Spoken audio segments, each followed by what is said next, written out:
अस्सलाम वालेकुम, welcome back to my channel. कैसे उम्मीद करती हूँ हैरियत से होंगे। अल्हम्दुलिल्लाह हम भी हैरियत से हैं। आज हम आपको बनाने सिखाएंगे बहुत क्रिस्पी लच्छेदार पकोड़े।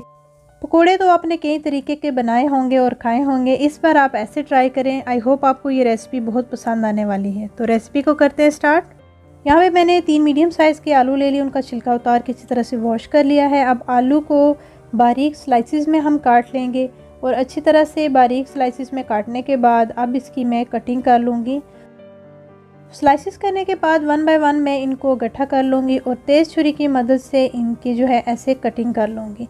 आपने सेम ऐसे ही इसकी कटिंग करनी है, फिर ही ये परफेक्ट जो है आपके पकोड़े बनेंगे।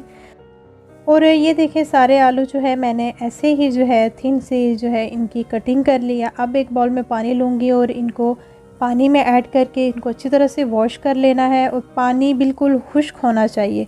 पानी निकाल के बिल्कुल इनको खुश्क कर लिया। अब इसमें एक बड़े साइज़ का मैंने प्याज लिया है, वो भी बिल्कुल जैसे आलू की कटिंग की है ऐसे ही हम इसकी भी थिन सी कटिंग करेंगे। और इसमें जो है एक बड़े साइज़ का मैंने प्याज ऐड कर दिया है। अब इसमें हम ऐड करेंगे पालक 1 प्याली बारीक कटी हुई वो मैं ऐड कर दूंगी। पालक हम कम डालेंगे क्योंकि इसका मेन इंग्रेडिएंट जो है वो आलू और प्याज हैं। तो टेस्ट के लिए मैंने पालक ऐड की है। 1 टेबलस्पून क्रश की हुई हरी मिर्चें डाली हैं और क्रश किया हुआ लहसुन मैंने 1 टेबलस्पून ऐड किया है।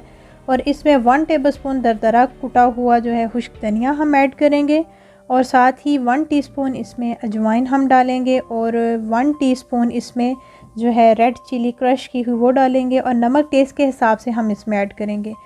और लास्ट में हम इसमें जो है 1/2 टेबलस्पून जो है सुरख मिर्च का पाउडर ऐड करेंगे और इसको अच्छी तरह से हमने मिक्स करना है ताकि सारे स्पाइसेस जो है वो इसमें मिक्स हो जाएं। मिक्स करने के बाद हम इसमें डालेंगे अब बेसन मैंने 1 कप लिया है और वो इसमें हम थोड़ा थोड़ा करके डालेंगे और अच्छी तरह से मिक्स करेंगे। पानी हम इसमें ऐड नहीं करेंगे, इसी के अंदर जो पानी होगा उसी में ये अच्छा से जो है हमारा टेक्सचर रेडी हो जाएगा। अब एक बर्तन ले लिया है, उसमें मैंने ऑयल ऐड किया है। ऑयल आपने इतना लेना है कि जिसमें ये जो अच्छे से फ्राई हो जाए, ऑयल ज़्यादा नहीं लेना। अब हम ऐसे 1 बाय 1 सारे पकोड़े को जो है वो गरम ऑयल में ऐड करेंगे। ऑयल अगर ज़्यादा होगा तो ये जो है पकोड़े टूटने लगेंगे, इसलिए आपने ऑयल कम ही रखना है। पकोड़े डालने के बाद फ़ौरन से उनकी साइड चेंज नहीं करनी। जब थोड़ा कलर उनका लाइट ब्राउन होने लगेगा तो हम जो है उनकी 1 बाय 1 साइड चेंज करेंगे।